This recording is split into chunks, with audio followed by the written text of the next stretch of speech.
ओम श्री गणेशाय नमः।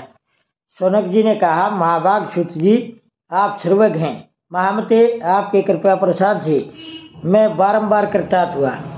इस इतिहास को सुनकर मेरा मन अत्यंत आनंद से निमग्न हो रहा है। अतः अब भगवान शिव में प्रेम बढ़ाने वाली शिव संबंधी दूसरी कथा को भी कहिए। श्री सूत जी बोले, शौनक सुनो, मैं तुम्हारे सामने गोपनीय कथा वस्तु का भी वर्णन करूंगा, क्योंकि तुम शिव भक्तों में अगर गणे तथा वेद वेत्ताओं में श्रेष्ठ हो। समुद्र के निकटवर्ती प्रदेश में एक वास्कल नामक ग्राम है, जहाँ वैदिक धर्म से विमुख महापापी द्विज निवास करते हैं। वे सब के सब बड़े दुष्ट हैं। उनका मन दूषित विषय भोगों में ही लगा रहता है। वे न देवताओं पर विश्वास करते हैं न भाग्य पर। वे सभी कुटिल वृत्ति वाले हैं, किसानी करते और भांति भांति के घातक अस्त्र शस्त्र रखते हैं। वे व्यभिचारी और खल हैं। ज्ञान, वैराग्य तथा सदकर्म का सेवन ही मनुष्य के लिए परम पुरुषार्थ है। इस बात को वे बिल्कुल नहीं जानते हैं। वे सभी पशु बुद्धि वाले हैं। अन्य वर्णों के लोग भी उन्हीं की भांति कुत्सित विचार रखने वाले सर्वधर्म विमुख एवं खल हैं। वे सदा कुकर्म में लगे रहते और नित्य विषय भोगों में ही डूबे रहते हैं। वहाँ की सब स्त्रियां भी कुटिल स्वभाव की, स्वेच्छाचारिणी, पापासक्त, कुत्सित विचार वाली और व्यभिचारिणी हैं। वे सद्व्यवहार तथा सदाचार से सर्वथा शून्य हैं। इस प्रकार वहाँ दुष्टों का ही निवास है। उस वास्कल नामक ग्राम में किसी समय एक बिंदुक नामधारी ब्राह्मण रहता था। वह बड़ा अधम था, दुरात्मा और महापापी था। यद्यपि उसकी स्त्री बड़ी सुंदरी थी, तो भी वह कुमार्ग पर ही चलता था। उसकी पत्नी का नाम चंचुला था। वह सदा उत्तम धर्म के पालन में लगी रहती थी, तो भी उसे छोड़कर वह दुष्ट वेश्यागामी हो गया था। इस तरह कुकर्म में लगे हुए उस बिंदु के बहुत वर्ष व्यतीत हो गए। उसकी स्त्री चंचुला काम से पीड़ित होने पर भी सर्वधर्मनाश के भय से क्लेश सहकर भी दीर्घ काल तक धर्म से भ्रष्ट नहीं हुई, परंतु दुराचारी पति के आचरण से प्रभावित हो आगे चलकर वह स्त्री भी दुराचारिणी हो गई। इस तरह दुराचार में डूबे हुए उन मूढ़ चित्त वाले पति पत्नी का बहुत सा समय व्यर्थ बीत गया। तदंतर शुद्र जातीय वेश्या का पति बना हुआ वह दूषित बुद्धि वाला दुष्ट बिंदुक समय अनुसार मृत्यु को प्राप्त हो नरक में जा पड़ा।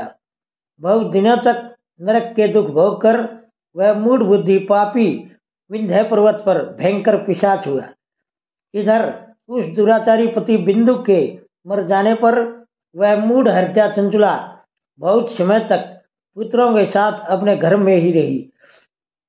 एक दिन दैवयोग से किसी पुण्य पर्व के आने पर वह स्त्री भाई बंधुओं के साथ गोकर्ण नक्षत्र में गई।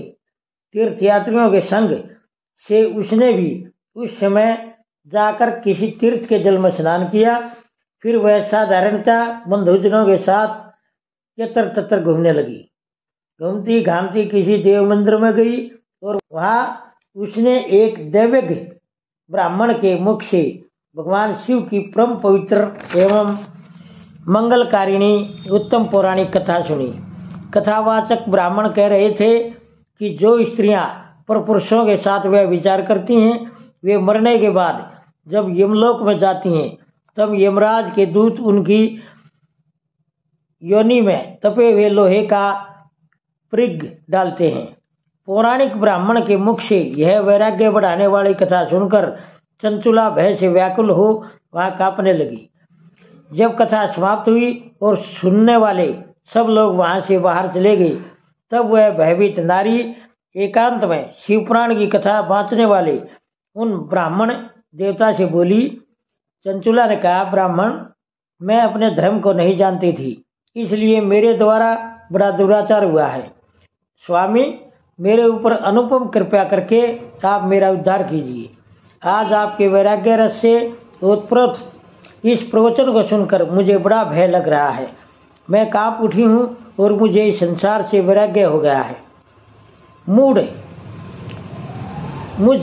मूढ़ चित्त वाली पापिनी को धिक्कार है। मैं सर्वथा निंदा के योग्य हूँ, कुत्सित विषयों में फंसी हुई हूँ और अपने धर्म से विमुख हो गई हूँ। हाय, न जाने किस किस घोर कष्टदायक दुर्गति में मुझे पड़ना पड़ेगा, और वहाँ कौन बुद्धिमान पुरुष कुमार्ग में मन लगाने वाली मुझ पापिनी का साथ देगा। मृत्यु काल में उन भयंकर यमदूतों को मैं कैसे देखूंगी, जब वे बलपूर्वक मेरे गले में फंदे डालकर मुझे बांधेंगे, तब मैं कैसे धीरज धारण कर सकूंगी। नरक में जब मेरे शरीर के टुकड़े टुकड़े किए जाएंगे, उस समय विशेष दुख देने वाली उस महायातना को मैं वहां कैसे सहूंगी।